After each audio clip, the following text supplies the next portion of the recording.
Hello, welcome back to Blender Sushi Live. In this episode, I want to try this Dream Texture add-on again for Blender. I keep saying there's a bug. There might be a bug on the Mac OS versions, but I want to try it anyway. And so far, it seems to be going pretty well.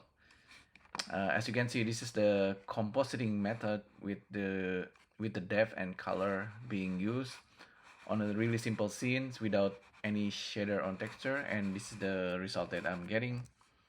So it's just the monkey head on top of a mountain. This one is a little bit funky. I don't know what's going on there. But yeah, let's try to rebuild this from scratch. I'm using Blender 3.4.1. This is, I think, probably almost official version. And the dream texture I'm using is 0.1. And I have A.N.T. I think I have A.N.T. Landscape. This add-on turn on. So instead of just having the monkey head, we can also have this landscape generator. So this is the landscape that we have. You can. This is another noise tool landscape add-on that comes with Blender.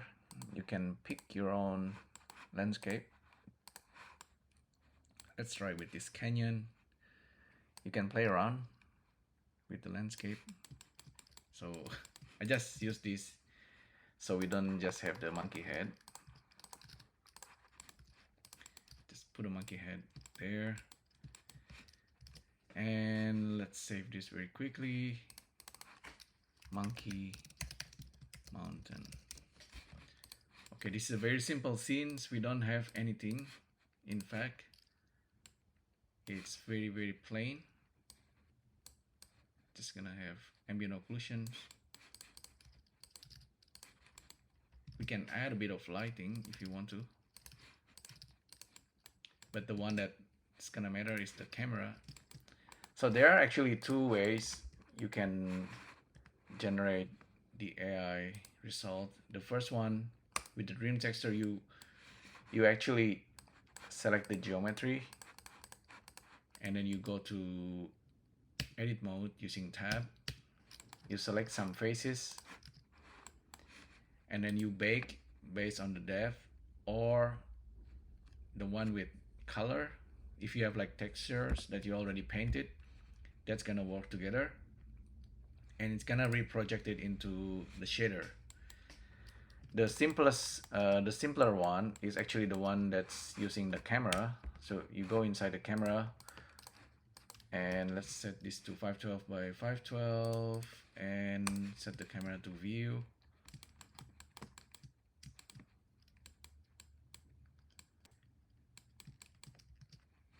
And then we go to compositing. Actually, I'm just gonna set this up very quickly. Okay, it's gonna be cycles. Sample set to 10. Very small. You can denoise or denoise.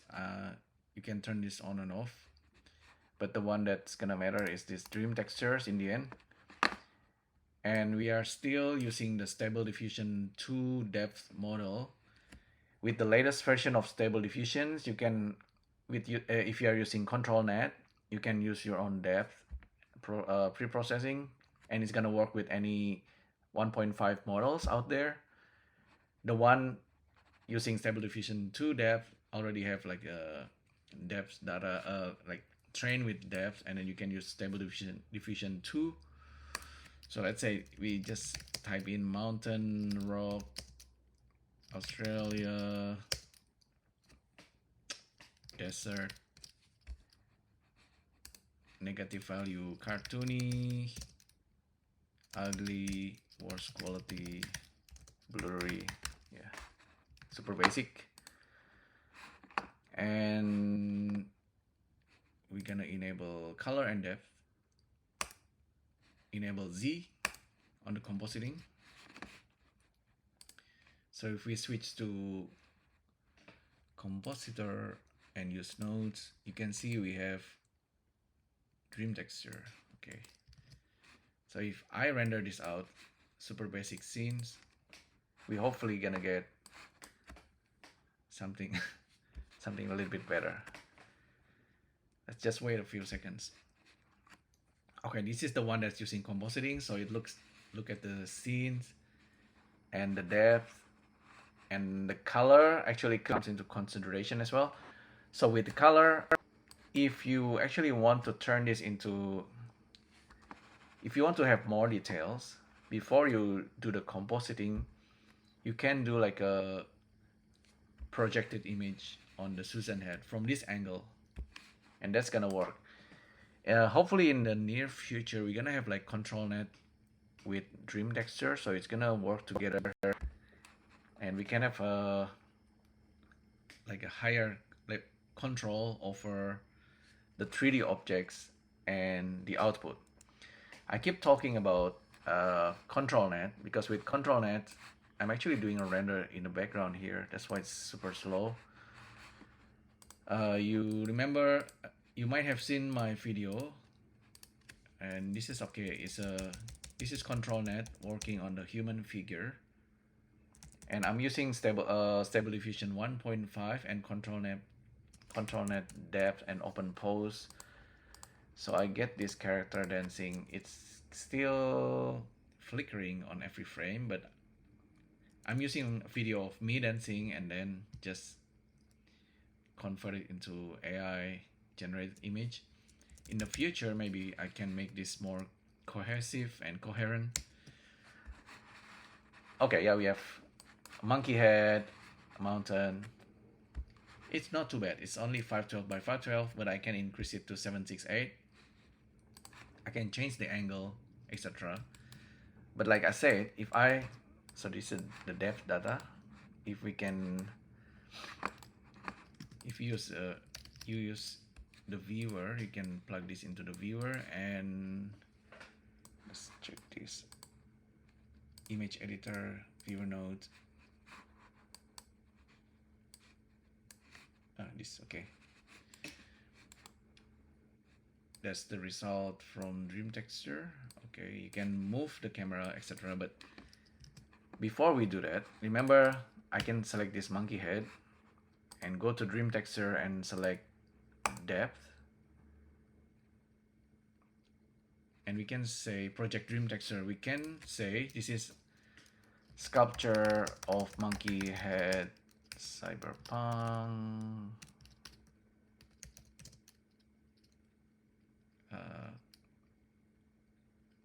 detailed model electronic clockworks intricate. Yeah, we can just do whatever, but the prompt is part of the art of making 3D art, like AI art. That's what I want to say. But we are in edit mode. We can project dream texture. So it's gonna look at the monkey head, and then from this angle, it's gonna project it these ideas. I like to think of AI art like more like a synth art. So from this text, it's gonna look at the monkey head, and it's gonna use this Vision 2 depth model and project it.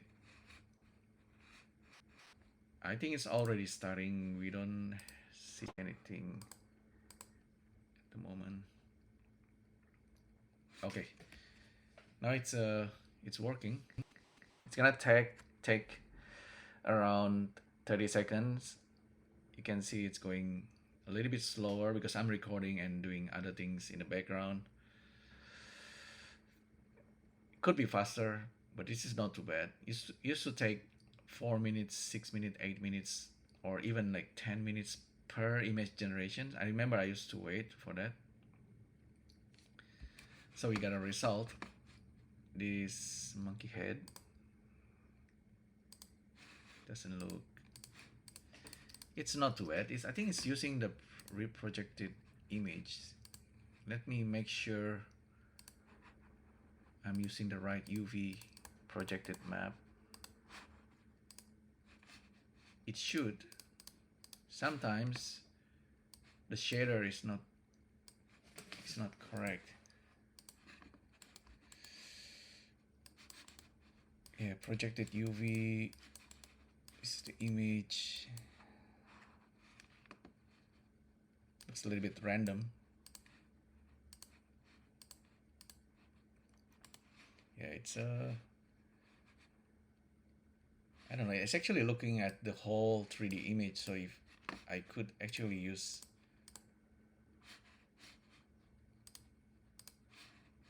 I should have selected both image. But anyhow, from this, if we come back to this setting, we can say the same thing. Sculpture, blah blah blah, of cyberpunk on top of mountain. So it's like two ideas being merged. It's gonna look at the depth and also the whatever this object is, monkey head with a really abstract looking cyberpunk design. It's gonna look at both. We can use light as well, and the combination of two will produce a new image.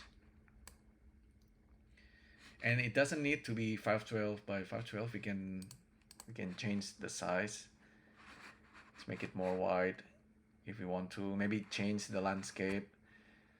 Maybe we can project the texture on the landscape first, and then on these objects, and then the final composite will be using the depth, and yeah. So that's the result. That's one result. We can keep going. Like I said, this could be this could take a long time, and you can just keep doing this all day. Just change the seed each time. Okay, the seed is already random.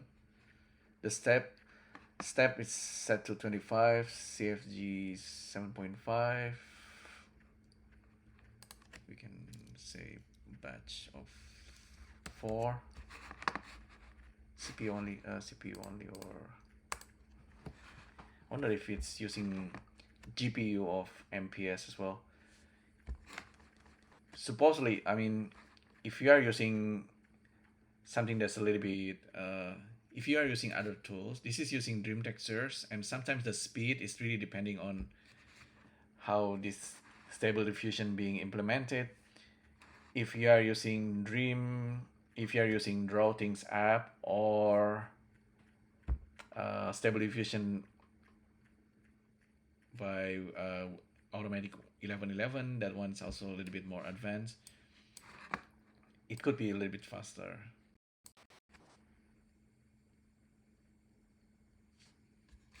This is not bad actually. It's probably like taking like 30 seconds each generations.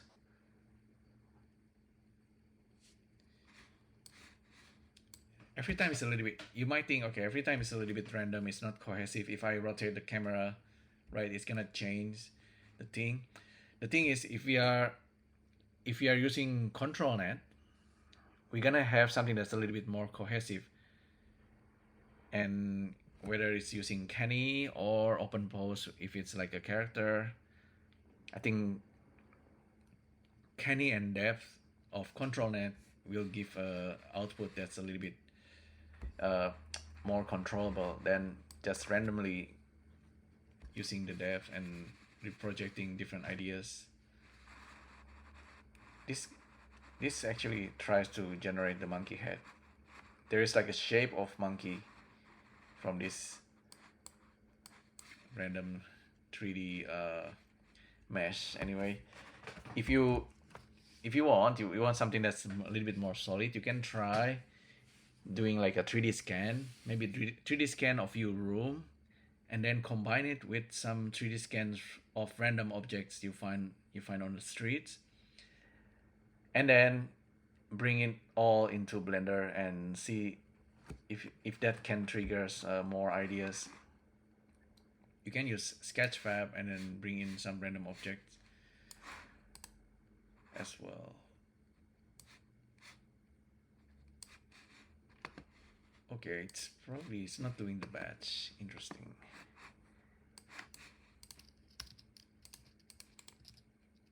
I can change the camera angle. I got this random looking monkey head objects anyway. I can put it anywhere. And we have this mountain things that we can give color. And do we have sun? We need a light. The light will help to give like a definitions on the monkey head. Just do another render.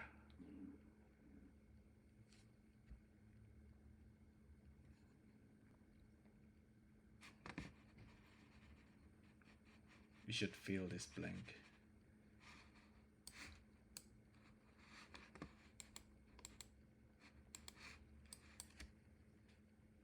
Just wait a few more seconds just to see the outcome of this.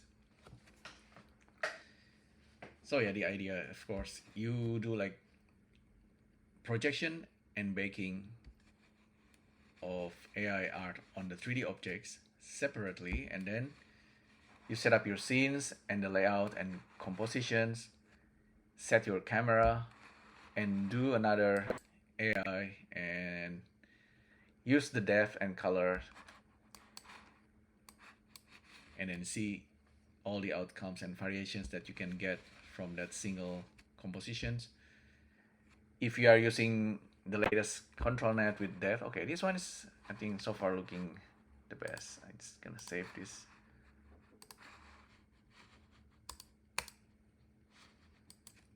One more render, just, you know, to prove you're actually gonna get something interesting out of this. For concept artists, if you are doing like a music synthesizer, yeah, think of it, this AI art should be called like synth art. Yeah, we get this monkey head. It's a little bit better. It's not like each time it's getting better. It's just, it's all pretty random anyway. And the AI is just gonna do, it's gonna create something for you, and it's up to you how you interpret it. There's just so much potentials in this. You can't just tell it from, you know, like in one day. You have to try and keep generating this, and try every day, a month, maybe a year of AI art generations, and you might be able to see something. With the AI art, some people call it, okay, it's like a concept art, looks nice as a static. Now I want it in 3D. Now that's when you go back to 3D and recreate it in 3D, right? Yeah, it's fun stuff. The batch size is funny. This doesn't help, but I'll try to render it as a, you know, like as an animation. Let's see if we're gonna get like different result each time. Anyhow, that's pretty much for this video. Thanks again for tuning in, and see you next time. Thank you. Bye.